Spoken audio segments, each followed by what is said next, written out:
السلام عليكم ورحمة الله تعالى وبركاته. وإن سلامي ميل كستو oo aad dunida ka kala joogtaan walaalkiin badri oo idin leh maalin wacan intay maalinta u tahay intay habeenku tahayna habeen wacan baan leeyahay mar labaad maanta waxaan malan waa fiidiyoogii labaad een soo galay hawada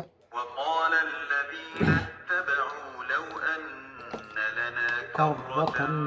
فنتبرأ منه كما تبرؤوا منا كذلك يريهم الله أعمالهم حسرات عليهم وما هم بخارجين من النار. soo dhawaada meel kastoo kala joogtaan barnaamijka like saara subscribe na dhaha aad baan idin jeclahay insha allah wixii fariinahay iyo wixii warhana inaan la wadaagaan jeclahay marka saa naga dhaxay baalka waxa weeyaan Soomaaliland dheer ahaydeen waxa weeyaan hal mar saa ugu yaaca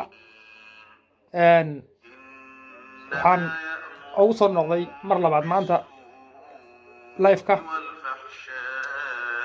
arrimihii doorashada iyo xasaasigeeda kacsaneed baan jeclaystay waxoogaa inaan halkaa ka sii yar wado oo bal halkaa aan wax iska tusno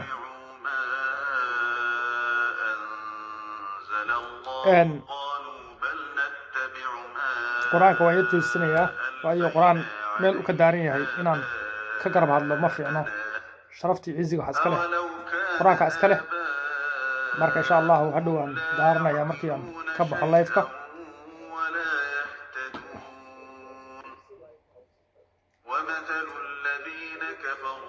مثل الذي ينعق بما لا يسمع إلا دعاء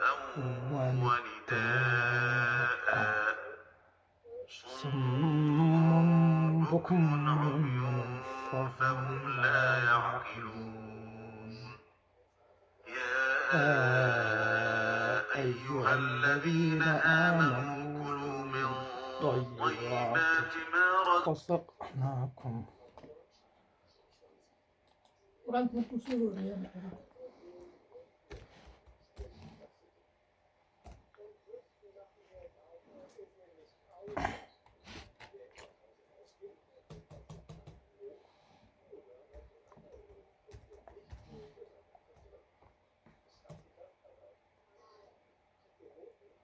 soo dhawaada insha Allah waa inoo bilaabi doonaa wixii akhbaaraha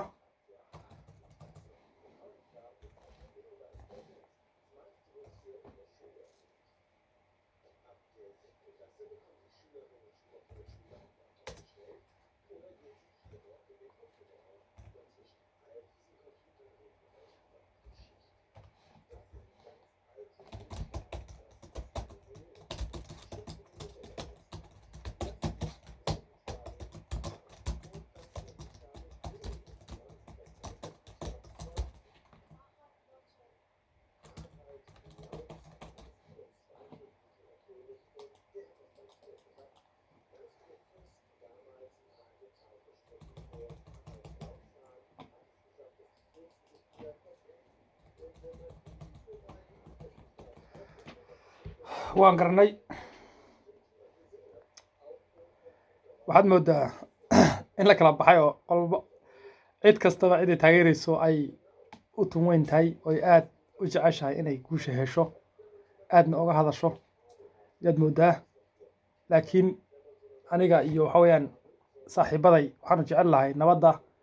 iyo wixii dalka iyo dadka wax u ah marka ilaahay sida horta khayrka roon hayna waafajiyo kulligeen meel kastoo kala joognaba waxaadna ogaataan keenii wax oolka ah ilaahay baa og inagu ma ogin baryahan dambe intii macnaha inagu aynu soo kacnay baa dheerada dambe soo kacday dowladdiisii aad bartay ka dambeysay waxaan malaynayaa madax fiican iyo dowladnimo fiican oo ragga Soomaaliyeed dhallinyaradii iyo gabdhaha Soomaaliyeed dhallinyaradii iyo dadka iyo waalidiinta ay xireen inaysan jirin marka laakiin waxaan rajaynaynaa insha Allah ilaahay idinkiisa hadda in khayr qabo inuu ka soo dhex saaro raggaas ku loolamay meesha intaas waa mid inta kale waxaan rabaa inaan wax yar ka iftiimiyo maamul goboleedyada qaybtood oo kolley aad moodid inay xogaa yar kasoo horjeedaan hadda madaxda xilka haysa. qof kastana aan u malayn halkaa dantiisa inuusan ka dhex arag, ama kuwa maamul goboleedyada ha ahaadaan ama kuwa dowladda ha ahaadaan, qof kastaba dantiisa meeshu ka dhex arko. hadda waa shacabka ma ah, waa dantiisa, qofka siyaasiga dantiisa meeshu wax ka dhex arko baad moodaa marka iyada inuu raaco oo isleeyahay saad xil ku sii haysan kartaa, seed waxa weye muddo kusii joogi kartaa,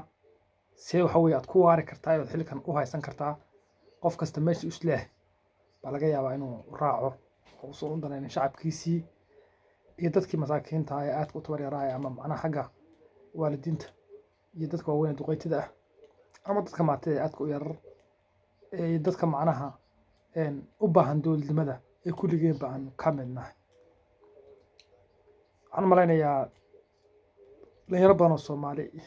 rag iyo dumarba leh, odayaal badan oo Soomaali ah, hooyooyin badan oo Soomaali ah ayaa qurbaha ku maqan. qof kastana farxad kuma joogo, aad iyo aad buu u nacabsanayaa, u neceb yahay waddankaas uu joogo. qof waddankiisa wax u dhaamana aysan jirin, uu is jecel yahay qof kasta waddankiisa inuu ku noolaado oo waqti ku qaato, marka u dambeysa oo dhimanayna waqti meeshuu ku dhashay iyo waddankiisa uu ku dhinto ayuu qof kastana jecel yahay. sayaday tahay Soomaalida waxaa la dhahaa say u aqoon laayihiin macnaha uma wax la'a, waa dad aad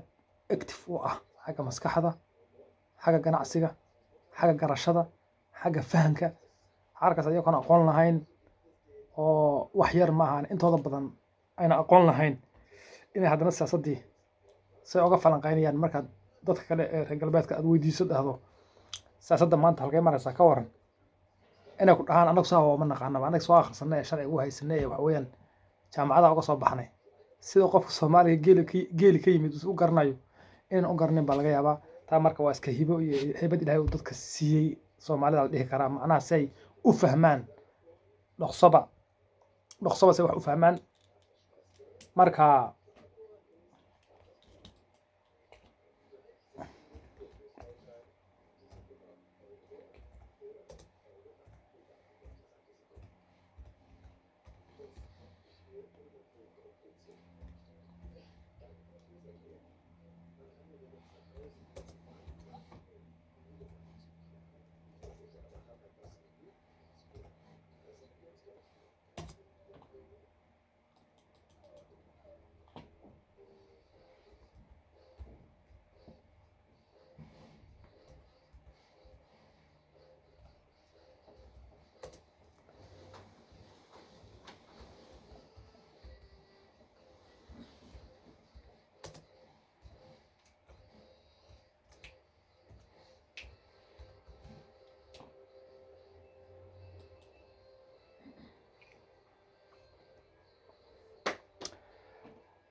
wararka hadda ugu dambeeyey ee ka soo baxaya doorashada Soomaaliya waxay sheegayaan xogaa yar caqabad ahaa oo isbarin waa ah inuu u dhexeeyo mucaaradka iyo madaxda. iyaga u dhexeeya, annagana nooma dhexeeyo. shacabka Soomaaliyeed annagana nooma dhexeeya arrinta iyada ah. wuxuu u dhexeeyaa siyaasiyiinta xil ku loolameysa iyo kuwa xilka haya u dhexeeya arrinta iyada ah. waa inaad saa u fahantaan. intayna kale shacabkaha nabadaynu rabnaa, nabadgelyadaynu rabnaa, inaan si fiican oo amni ah ku joogno magaaladii waddankii baanu rabnaa. arrinta iyada inaad ogaataan kulligiin iska dhadhicisaan baan jeclahay, ood ogaataan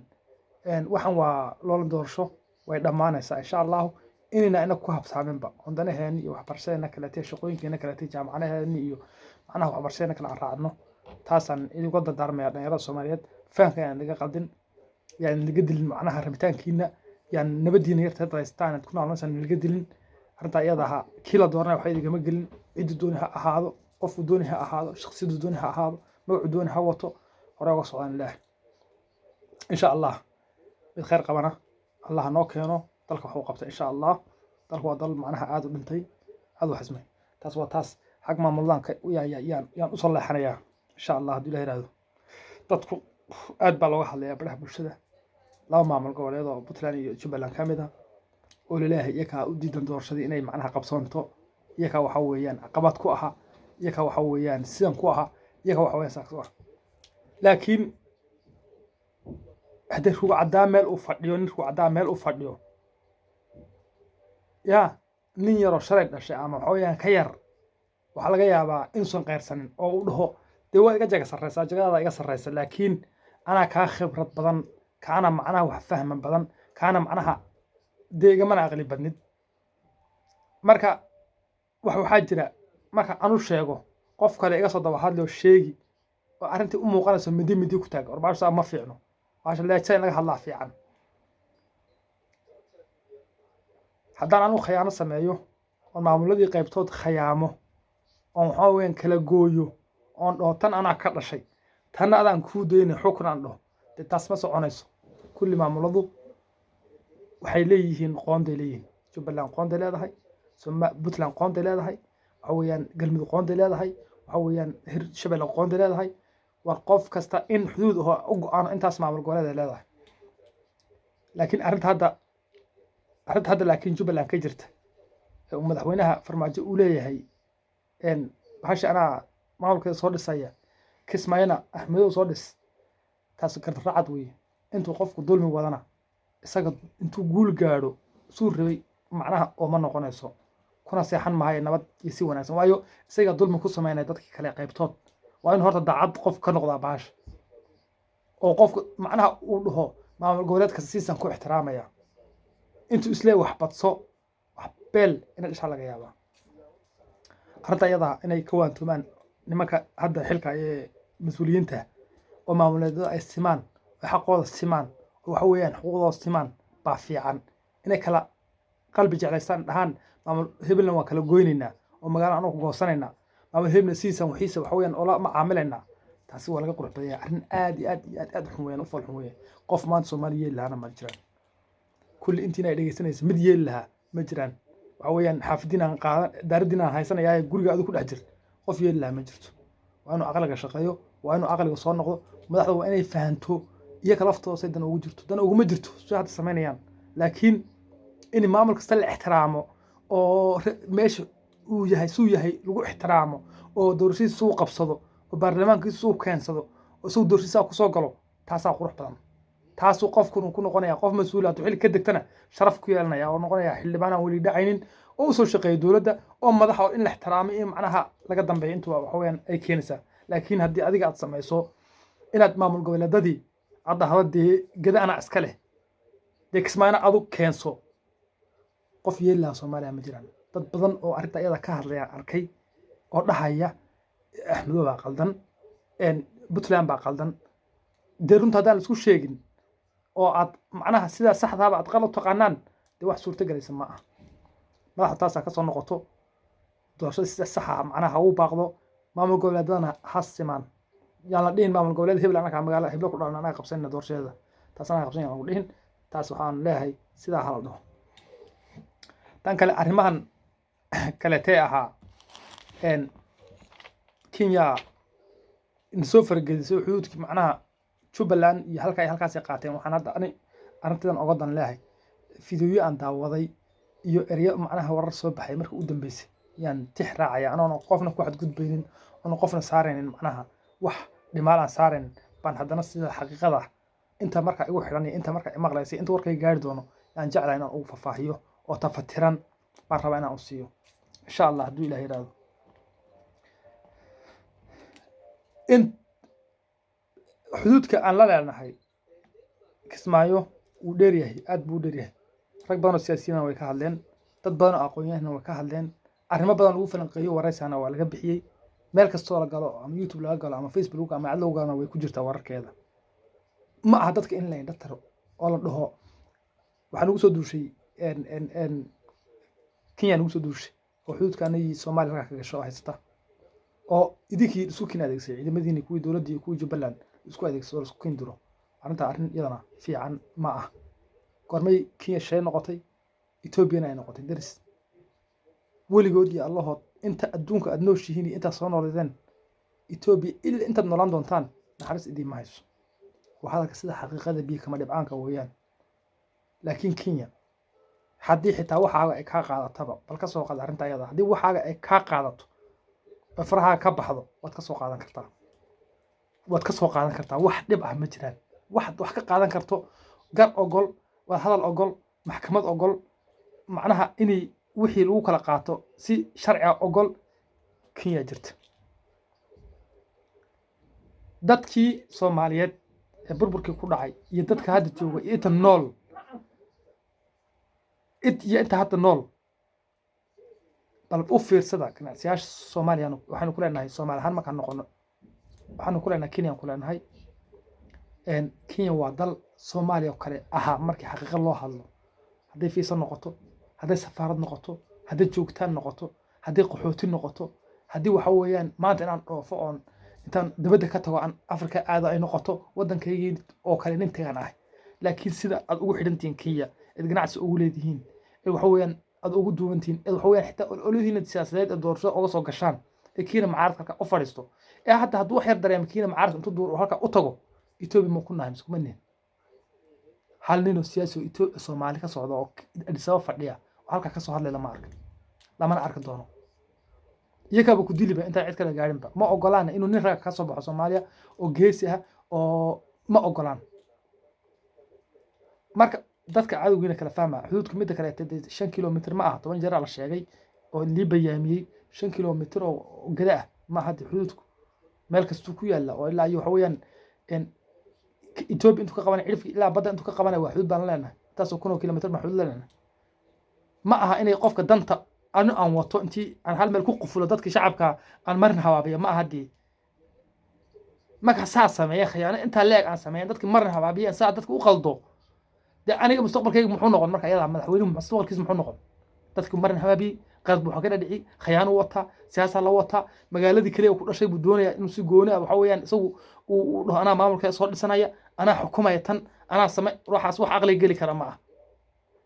dadkana aqli bay leeyihiin dacarama ma ah dad baalla ah oo wax fahmaynin ma ah kooda mucaaradka iyo kooda waxa weeyaan wasaaraha iyo kooda wasiirka iyo kulli dad aqli leh oo wax fahmaya oo aqli wada shaqeynaya weeyaan marka arrinta inaad saa u fahantaan baan aad u jeclaan lahaa oo kiina cadowga ah iyo kiina waxa weeyaan ahaa nasteexada ah inaad kala garataan tan badda la isku haysto dowladda u taallaa maxkamadda u taallaa anagu shacab baana ka hadli mayno afaraha ma galno wixii macnaha dowladda madaxweynaha ra'iisul wasaaraha baarlamaanka dalka u sarreeya u taallo iyo Kenya u taallo iyaga maxkamad kala baxaya iyaga sharci kala baxaya laakiin wixii doqon ma garatay dadka lagu soo tuurayo cadcadaha lagu soo tuurayo YouTube lagu soo tuurayo Facebook lagu soo tuurayo leeyahay xuduudka inta dhan baa 5 kilomitir xuduud laga soo galay darbi baa laga dhisayaa waa la duminayaa war darbi hagan laga dhisay tan laga dhisay maxay tahay dhoble laga dhisay maxay tahay darbi laga dhisay gada kaliya maxay tahay arrinta noocaas siyaasadda inay ka noqdaan nimankan hadda xilka ka dhacay ee shacabka ah oo si degdeg ah ciidamadooda uga baxaan meeshan gada la yiraahdo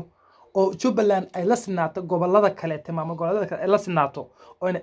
bakeerina dheeraysan biyaha bakeeri biyahana ayna ka yaraysan arrinta ayada aha inay shaqaysaa la rabaa hadday arrintaas shaqayn weydo oo isaan noqon weydana waad arki doontaan qofka iyada markaas sharafna raaci mayso suu raban u noqon mayso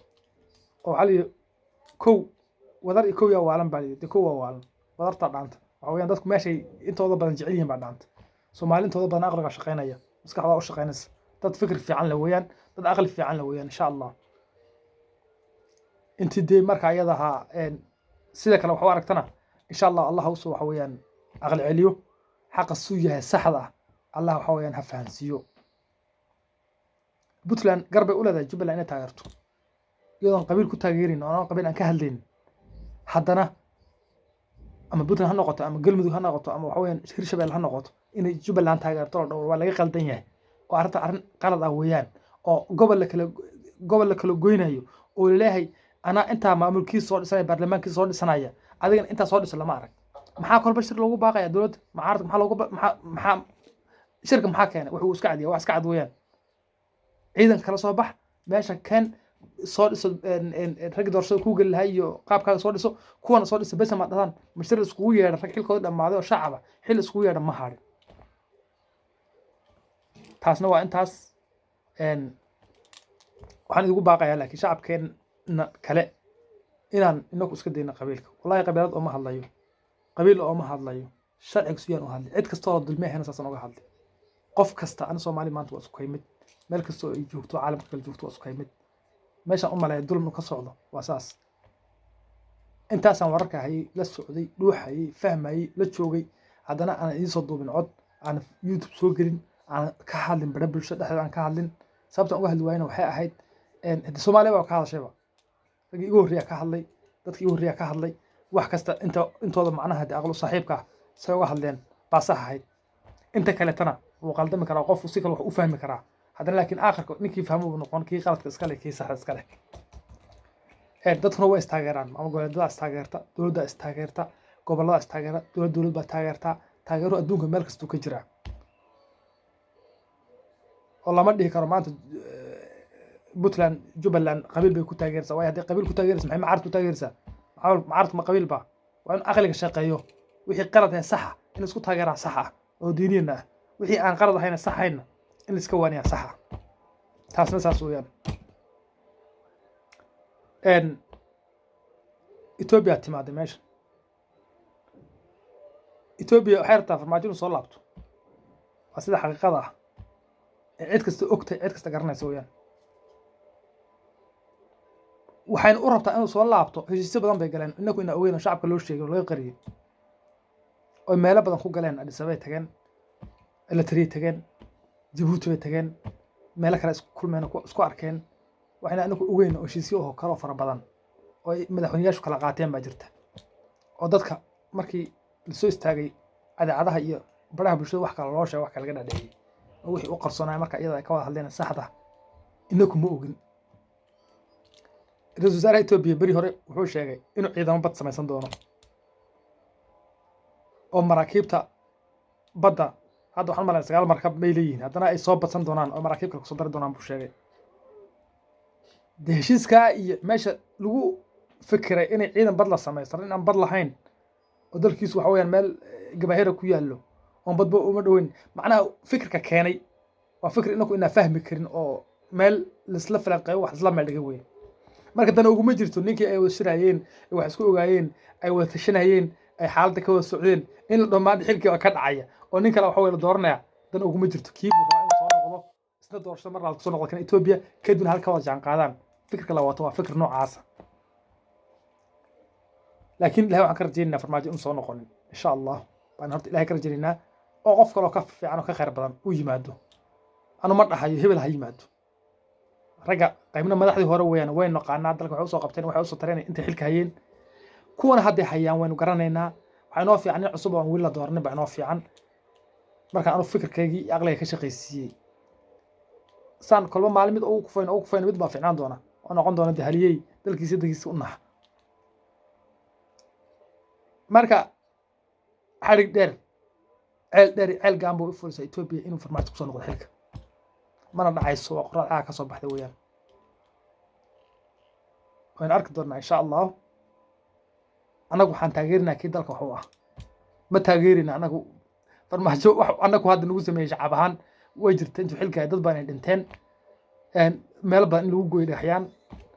inuu waxa maamul goboleedyada u dulmiyayo qaybtood ka mid ah oo uu leeyahay gada ana iska leh inuu leeyahay hadalku inuu socdo Jubbaland baa iska leh mas'uuliyadda diidan inuu leeyahay inuu meelo badan way jiraan oo qalad ah way jiraan dad badan oo dhintay oo hal maalin gudaheed intaas oo bilyan ay ka dhintay Soomaalida haddana saa ay tahay anagu waxaan jecelahay nin cusub oo aan weli bal horta la tijaabinin madaxnimadiisa wuxuu soo qabtay wuxuu yahay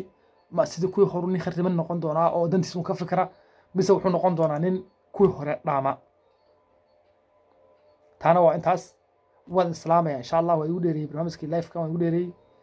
waqti waxa idin wacnaaday insha Allah hadii la helaado meel kasta kala joogtaan wixii fariin ah ee halka ka qabtaan commentiga ugu soo qora asxaabtayda amaana alla kulligiin meel kasta oo aad ku kala sugantiin waan salaamaya insha Allah